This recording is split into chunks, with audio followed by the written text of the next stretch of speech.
Yeah, I'm here again today. Um, I want to be talking about the kind of leadership quality that we need in most of the candidates that has emerged.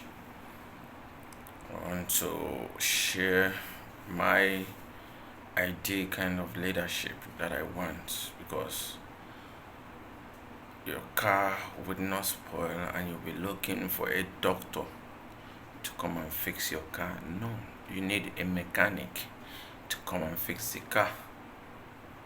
All right, you won't be sick and you'll be going to mechanic to look for a mechanic to come and administer drugs to you to get better. No, you need a doctor. Okay, so what Nigeria need is a leader that has the qualities that will bring Nigeria out of the deadwood that we are into now. Now, my ideal candidate is Peter Obi, the man who has the mandate, the man which whom his leadership quality is really quite emulating. Look at the kind of leadership that Peter Obi, exhibits. A leader who don't care about those luxurious lifestyle. Not like luxurious lifestyle is not okay. I am not saying it's not okay, but that is not what we want. All right. The present condition of our country now, we don't need that luxurious leadership. We don't need it. That's not what we need now. All right. We need someone that will come and cut down cost for us. The cost of governance in Nigeria is very outrageous.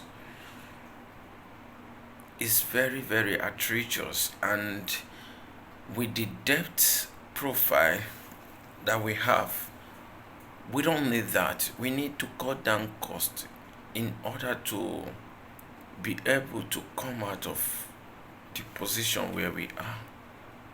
All right. You know, like I used to say, I'm not from Anambra. I'm not an able guy. But um, I've always listened to Ben Blues because he's a man who speaks about common sense. And that common sense is what we are lacking in Nigeria. I'm sorry, we have a lot of educated fools in Nigeria. I am sorry to use the word, but that's exactly what it is. We fail to realize the need for us to emulate competence instead of celebrating criminalities. We celebrate criminalities in our society because our society is an insane society. And that is the reason why you still see your people until these days they are still talking about APC and PDP candidates.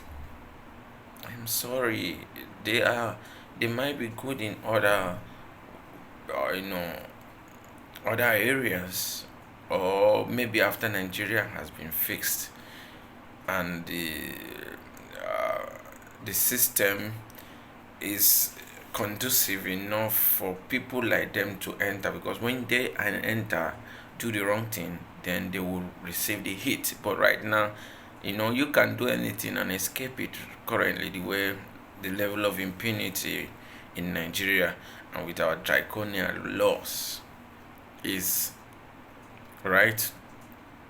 So we don't need a government that will come in and make things pretty difficult for us. We have suffered enough. And if in case you do not know the kind of leadership quality that you want in our nation, in our country to move forward, Please go and listen to Ben Blues. He used to make reference to what Peter Obi did in Anambra State and ask the federal unit to emirate him. How can someone be doing that? Is it that he was paid, that Peter Obi used to pay him? No, he wasn't even campaigning then. He was just stating the fact. So I don't see the reason why people cannot just sit down, go thoroughly, check this, evaluate these candidates, check them,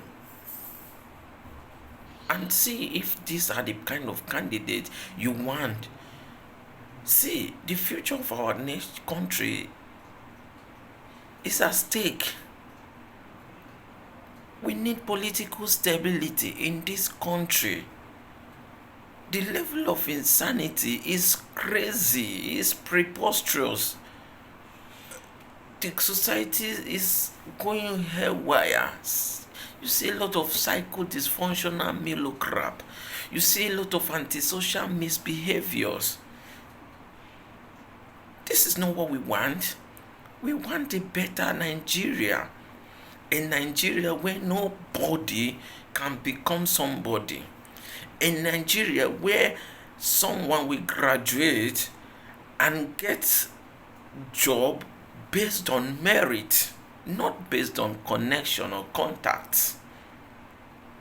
Where jobs will be created if costs are cut down in our country today, because one of the things that are killing us is the cost of governance. And the projects that we give out, the process that we use in giving out this project are part of those things that are, putting us into debt. So we need to cut these things down. The earlier you realize this, will be better for you. We don't need a government that will come in and keep borrowing money to be sharing it among themselves, where 80 billion naira will be disappearing and nobody has been held accountable, even when they know the person responsible for that embezzlement. People are siphoning money anyhow and nobody is talking. It's as if everybody is silent. And the annoying part of it is that, the president cannot be impeached because the people who are there who are supposed to impeach him are dancing to his tune, even when they know that nothing is working. They can only come individually to tell you that nothing is working, but whereas they have the ability, the capacity to remove and impeach the president for not doing the needful. The same party we are still talking about, bringing in old people, going into analog regime that we are. We have gone past this place where we are. Please think, go back and do your research well before you begin to vote, or before you conclude on who you want to vote. I am talking to you who has not even identified who you want to vote, and those who have said they want to vote in, those who have put us into this perpetual pains and poverty. Please think.